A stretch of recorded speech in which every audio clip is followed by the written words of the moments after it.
Listening. A news report. A. Listening for main ideas. Page 187.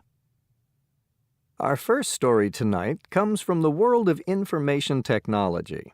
It's about Ken Banks, a man who does a lot of work in Africa. And in many African countries, it's difficult to access the Internet. Well, for many people, the Internet is a big part of the modern world. It represents information, speed, and convenience, things people everywhere want to have nowadays. In fact, the United Nations has said that being able to access the Internet is a basic human right.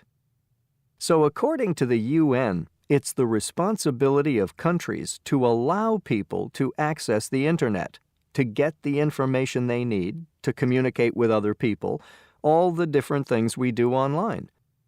Well, unfortunately, a statement from the United Nations isn't enough in many places. In South Africa, for example, Ken Banks worked on a project at Kruger National Park. That's a huge wildlife reserve with elephants, giraffes, all kinds of animals. Of course, a lot of people live nearby, and the park wanted them to be involved in its work. They wanted to send people messages about meetings or about the animals in the park.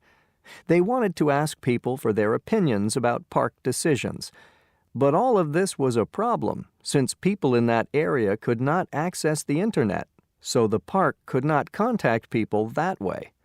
On the other hand, a lot of people near the park did have cellular telephones.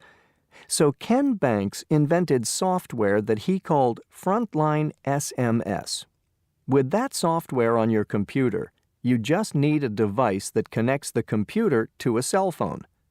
Then the computer uses the cell phone to send messages to a lot of different people. It's pretty cool, and the Internet is not involved. But that was just the beginning.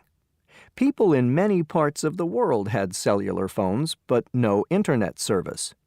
They started to create their own way to use Banks' software. Now, people use the software to send medical records to doctors, or to make payments on a loan without making a long trip to the bank. The software is used in many ways in over 70 countries, and the best part is, Ken Banks gives it away for free. He's happy to know that the software is helping in places that need it the most.